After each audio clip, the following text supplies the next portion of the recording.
Anything else, Matt? Any other interesting things you've seen clients do? I suppose the last thing that this is one of the ones where like all the rules of a startup is find a problem that people have and give them the solution. And you can't keep getting feedback as you do it.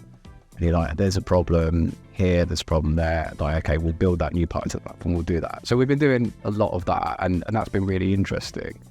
And then there's this like devil on my shoulder, which is like, I really want people to do this, but no one wants to do it yet. And what is it? Never say. So I see how well B2C does. Like, I kind of touched on it a bit, but social proof and building trust. I think B2B has a huge trust problem and a huge problem with competition for attention. And I'm desperately trying to get people to do two things.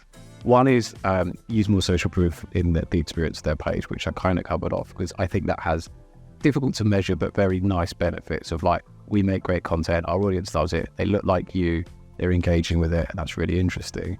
But the other thing I think you could be doing with a lot of people who are using Rocket are collecting really valuable first-party data, like going, this is great content, this really solved my problem.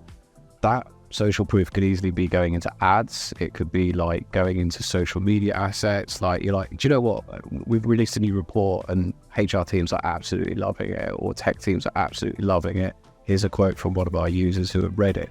Very similar to how like people like Trustpilot and Reviews.io have now made kind of social content creation elements of their platforms, where you not only measuring and understanding what performance looks like and optimizing, but you're using it as a way of promoting things as well.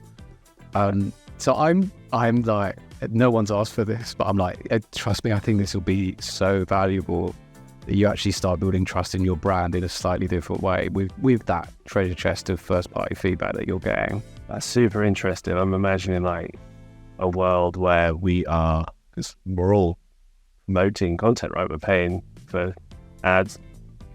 Thinking about that kind of scroll stop moment.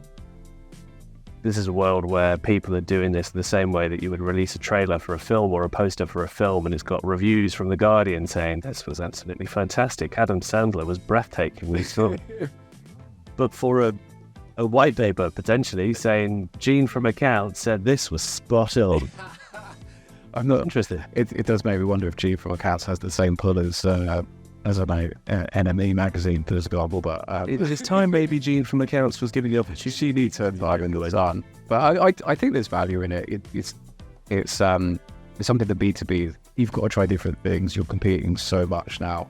And the amount of AI tools that's spinning out and putting out content, how algorithms are working, like, how do you stand out, even on social? So I think it's just interesting, just use proof. Like, people love our content time and time again. That's why you should trust us.